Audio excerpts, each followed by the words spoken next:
Episode 88 to 90। तलाक। जिस तरह से अनिका ने ये शब्द कहे, वह बहुत शांत लग रही थी। अर्जुन का दिल धड़क उठा। चुपचाप उसने अपने हाथ घुटनों पर टिका दिए। वह उन्हें हिलने से नहीं रोक सका। उस समय उसे अपने दिमाग में सिर्फ एक भनभनाहट महसूस हो रही थी। तलाक शब्द उसके कानों में बार बार गूंज रहा था। वह सांस लेना भूल गया और वह प्रतिक्रिया देना भी भूल गया। अनिका उससे बहुत निराश थी। अर्जुन, मैं अब और नहीं रुक सकती। मैं इस तरह से नहीं जीना चाहती। मैं लगातार डर में नहीं जीना चाहती, हर दिन अगले दिन की चिंता में, हर दिन अहाना की हालत के बारे में चिंता में। मैंने तुम्हें 1 साल का समय दिया था और तुमने कहा था कि तुम मुझे जवाब दोगे। फिर भी तुमने मुझे अब तक बहुत निराश किया है। अनिका असहाय होकर चिल्लाई, उसकी आंखों से आंसू टपक रहे थे। जिस अर्जुन को वह कभी बहुत प्यार करती थी, वह अब शोचनीय और हताश हो गया था। वह उसके लिए घृणित, घिनौना और तुच्छ बन गया था। अर्जुन ने अपनी नजरें उठाईं, उसकी आंखें लाल थीं। और उसने पूछा, अनिका, क्या तुम मुझे इस बार माफ कर सकती हो? मैं बदल जाऊंगा, मैं अपनी पूरी कोशिश करूंगा। अर्जुन अनिका को खोना नहीं चाहता था। वह हमेशा अपने दिल में सबसे पहले अनिका और अहाना को स्थान देंगे। मेरा विश्वास करो, मैं तुम्हें निश्चित रूप से एक ऐसा भविष्य दूंगा जिससे हर कोई ईर्ष्या करेगा। अर्जुन का लहजा ईमानदार था। हालांकि अनिका ने हंसते हुए अपना चेहरा उसकी ओर घुमाया। वह रोती हुई सुंदरी की तरह लग रही थी। जब उसने पूछा, भविष्य? अर्जुन, क्या तुम्हें नहीं लगता कि तुम ये पहले भी कई बार कह चुके हो? लेकिन भविष्य कहाँ है? तुम हमेशा अपने आप से झूठ बोलते हो। हमेशा अपने घमंड से दूर रहने को तैयार नहीं होते। मैंने तुमसे कितनी बार विनती की है। मैंने तुमसे कहा था कि तुम मेरे माता पिता से माफी मांगो। लेकिन तुमने क्या किया? अपने दयनीय अभिमान की खातिर तुमने कभी मेरी बात नहीं सुनी। अब तुम मुझसे भविष्य की बात कर रहे हो। वह क्या है? 100 BMW मोटरसाइकिलें या आगडी ट्रायम्फ होटल? अनिका ने हमेशा अर्जुन के लिए अपना धैर्य बचा कर रखा था। लेकिन आज रात अर्जुन ने जो किया, उससे उसका धैर्य खत्म हो गया। ये तो बहुत ही हास्यास्पद था। भले ही अर्जुन घोर गरीबी में था और जीविका के लिए भोजन वितरित करता था, लेकिन अनिका को यह कोई बड़ी बात नहीं लगी। हालांकि आज रात अपने प्रदर्शन की इच्छा और अपने कमजोर अहंकार को संतुष्ट करने के लिए अर्जुन ने वास्तव में कुछ ऐसा ही किया। शर्मिंदा करने वाला। ये बहुत शर्मनाक था। वह अपने आप से और कैसे झूठ बोलेगा? स्वाभाविक रूप से अनिका को अब उस बात पर विश्वास नहीं रहा जो अर्जुन ने रेड रूफ होटल में उससे कही थी। अर्जुन ने जल्दी से अपना बचाव किया। अनिका, मेरा विश्वास करो। जब समय आएगा तो तुम समझ जाओगे। अर्जुन, बस हो गया। अनिका चिल्लाया। वह अपनी भावनाओं से अभिभूत हो गई और अपने पेट पर लगे घाव को खींचने लगी। दर्द से उसके माथे पर ठंडा पसीना आ गया। यहाँ से चले जाओ, मैं अभी तुम्हें नहीं देखना चाहती। उसने गुस्से से वार्ड के दरवाजे की ओर इशारा किया, उसकी आंखों में दृढ़ संकल्प झलक रहा था। अर्जुन के पास कोई विकल्प नहीं था। उसे चिंता थी कि अनिका की भावनाओं का उसके शरीर पर असर पड़ेगा। हार मानकर वह खड़ा हुआ और बोला, ठीक है, मैं पहले बाहर निकल जाऊंगा, लेकिन मैं तलाक के लिए सहमत नहीं हूं। इतना कहकर अर्जुन बिना किसी हिचकिचाहट के उठकर वार्ड से बाहर चला गया। जैसे ही वह वार्ड से बाहर निकला, उसने देखा कि उसकी सास और कई अन्य लोग दरवाजे के बाहर बैठे हैं। उसे देखकर माया आगे बढ़ी और ठंडे स्वर में पूछा, तुमने मेरी बेटी से क्या कहा? क्या तुमने तलाक का जिक्र किया? मैं तुम्हें बता रही हूँ, शर्मा परिवार भी मिला को नहीं चाहता। तुम उस लाल सिर वाली सौतेली बच्ची को अपने साथ ले जाओ। माया बहुत गुस्से में थी।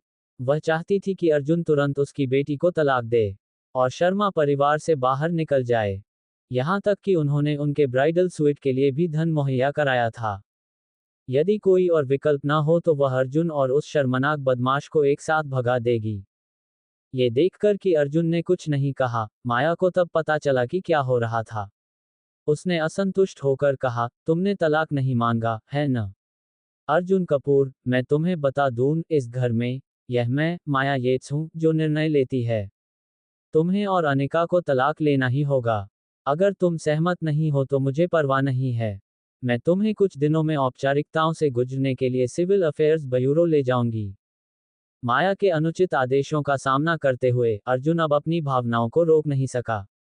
अपने चेहरे पर एक भयावह भाव के साथ वह चिल्लाया, बस मैं तुम्हें बता दूं, मैं अनिका को तलाक नहीं दूंगा। ऐसा कहकर वह चेहरे पर एक अप्रिय भाव लिए वहां से चला गया। माया क्रोधित हो गई। वह हारने वाला व्यक्ति वास्तव में अभी उस पर चिल्लाया था। अपनी सास के प्रति ऐसा अपमानजनक व्यवहार। खैर, अब तुम एक सख्त आदमी हो, है न? अब तुम मुझ पर चिल्लाने की हिम्मत भी करते हो। अर्जुन कपूर, तुम मेरे घर में फिर कभी घुसने के बारे में सोचना भी मत। तुम्हारे लिए कोई दरवाजा खुला नहीं रहेगा। माया जी ने अपनी कमर पर हाथ रखा हुआ था और चिल्लाते हुए अर्जुन के जाते हुए रूप की ओर इशारा कर रही थी। तुम क्या कर रहे हो?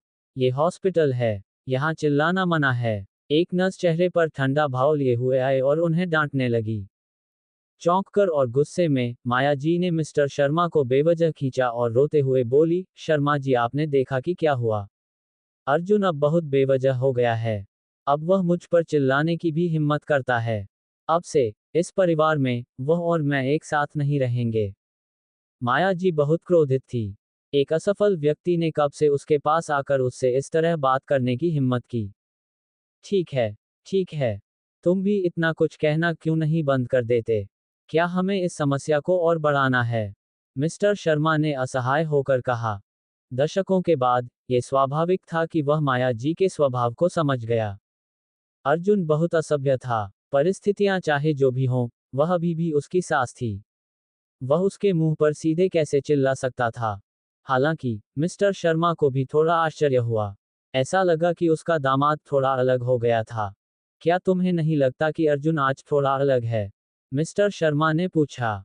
क्या फर्क पड़ता है, वह अभी भी हरा हुआ है। माया जी ने आक्रोश से उत्तर दिया। टीना और उसके माता पिता चेहरे पर व्यंग्यात्मक मुस्कान लिए यह मजाक देख रहे थे। अपनी भतीजी के पति अर्जुन के बारे में उनकी राय ये थी कि वह सिर्फ एक मजाक था। कभी कभी उसे कोसना काफी मजेदार होता था। टीना को आज बहुत खुशी महसूस हुई। अपनी कमजोर चचेरी बहन को तरह तरह के आरोप प्रत्यारोप सहते देखकर उसे सुकून मिला।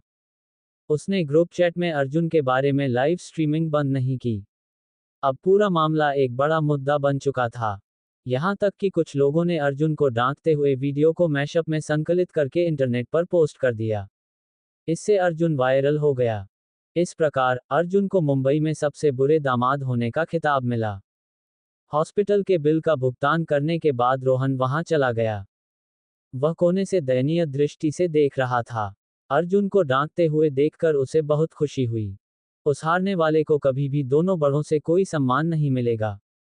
अंकल, आंटी, मैंने पहले ही फीस का भुगतान कर दिया है। मैं इन कुछ दिनों में अनिका का ख्याल रखूंगा। बहुत देर हो चुकी है, आप पहले घर क्यों नहीं चले जाते? मैं यहाँ सब कुछ संभाल लूंगा। रोहन ने चेहरे पर मुस्कान के साथ शालीनता से व्यवहार किया। इससे लोगों को उसके करीब होने का एहसास हुआ। माया जी ने जल्दी से रोहन का हाथ अपने हाथ में लिया। कान से कान तक मुस्कुराते हुए उसने कहा, रोहन, हम तुम्हें इस तरह कैसे परेशान कर सकते हैं? ये कितना था? मैं कल तुम्हारे लिए पैसे ला दूंगी। बच्चा विचारशील था और देखने में भी अच्छा था। उसकी बेटी अभी भी काफी आकर्षक थी। ये देखकर लगता था कि वह इतने सारे लड़कों को अपनी ओर आकर्षित करने में सफल रही थी। उसे सच में नहीं पता था कि उसकी बेटी उस छोटे से शरारती अर्जुन से शादी करने पर क्यों अड़ी हुई थी। इसके अलावा वे शादी से पहले ही गर्भवती हो गईं, जिससे शर्मा परिवार की बदनामी हुई और उसे अपने मायके में बुरा लगा। इसमें कोई मदद नहीं की जा सकती थी। माया जी का पहला परिवार एक बड़ा परिवार था जिसमें मजबूत पारंपरिक मूल्य थे। जब उसकी बेटी विवाहेतर संबंधों के कारण गर्भवती हो गई, तो उसे अपने घरवालों से हर तरह की नफरत और तिरस्कार का सामना करना पड़ा। इससे माया जी को इतनी शर्मिंदगी महसूस हुई कि वह अपने परिवार के सदस्यों के सामने अपना सिर भी नहीं उठा सकी। पिछले कुछ वर्षों से माया जी अपने मायके लौटने की हिम्मत नहीं जुटा पाई थी।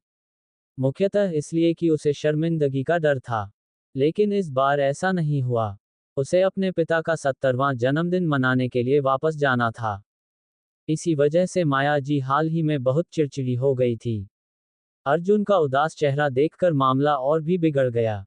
रोहन ने जल्दी से हाथ हिलाते हुए विनम्रता से कहा, आंटी, कृपया मुझे अनिका के लिए कुछ करने दीजिए। माया जी ने जिद करना जारी नहीं रखा।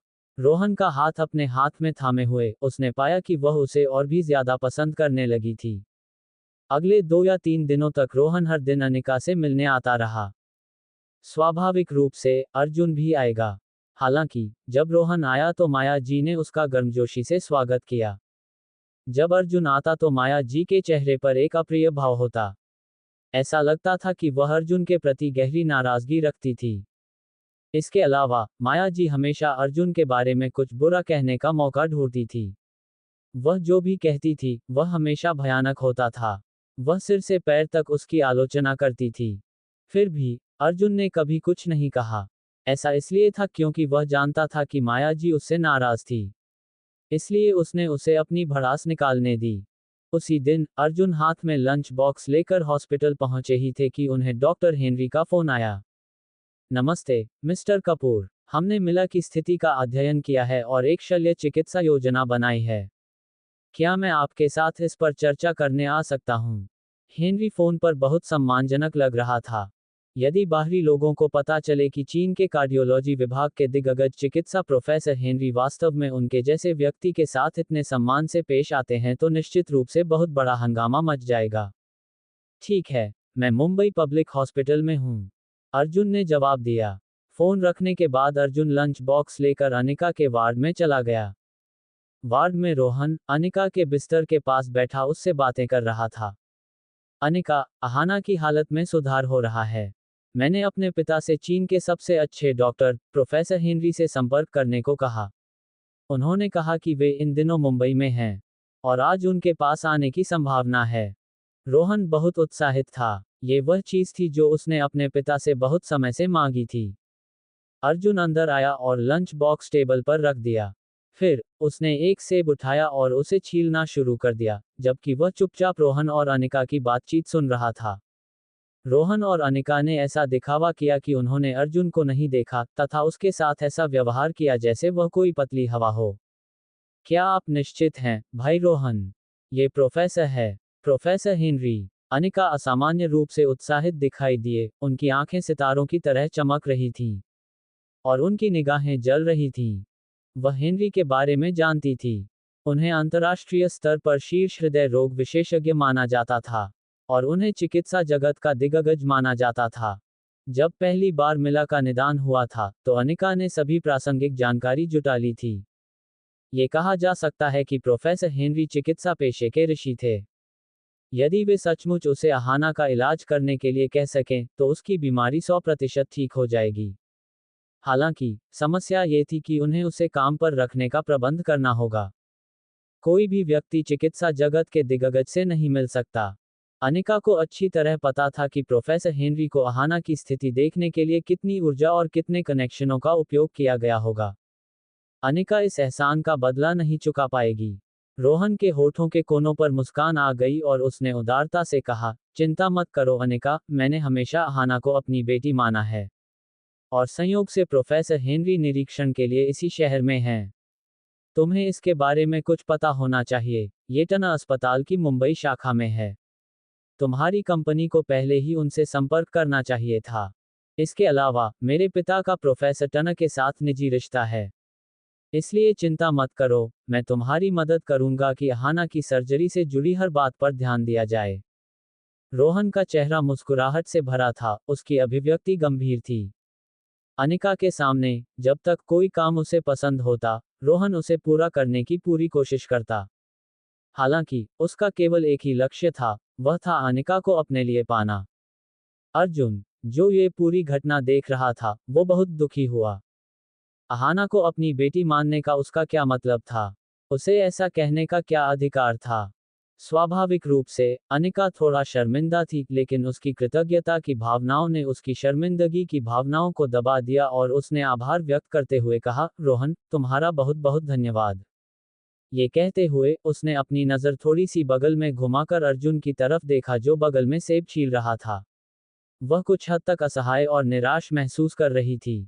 वह इस बात पर विश्वास नहीं कर पा रही थी कि एक पिता के रूप में वह अपनी बेटी की स्थिति पर किसी बाहरी व्यक्ति से भी कम ध्यान दे रहा था। ठीक उसी क्षण अर्जुन का फोन बजा। कॉलर आईडी पर एक नज़र डालने के बाद वह कमरे से बाहर जाने के लिए मुड़ा। मिस्टर कपूर, मैं थोड़ी देर में हॉस्पिटल पहुंच जाऊंगा। आप कहाँ हैं? फोन पर प्रोफेसर हेनरी के सम्मानपूर्ण स्वर की आवाज आई। वह असाधारण रूप से उत्साहित लग रहा था। अर्जुन ने भौहें सिकोड़ते हुए कहा, मैं वार्ड 1302 में हूँ। लेकिन यहाँ मत आना। रेस्ट रूम में मेरा इंतजार करो। अनावश्यक परेशानी से बचने के लिए अर्जुन ने उनसे निजी तौर पर मिलने का फैसला किया। ठीक है, ठीक है। मैं 5 मिनट में वहां पहुंच जाऊंगा, हेनरी ने कहा और अर्जुन के फोन रखने का इंतजार करने लगा। जब वह वार्ड में वापस आया, तो रोहन ने व्यंग्यात्मक लहजे में पूछा, अर्जुन, तुम किससे बात कर रहे थे? अगर तुम बहुत व्यस्त हो, तो तुम पहले वापस जा सकते हो। आखिरकार, खाना पहुंचाते समय समय की पाबंदी बहुत महत्वपूर्ण है। मैं यहाँ अनिका का ख्याल रखूंगा।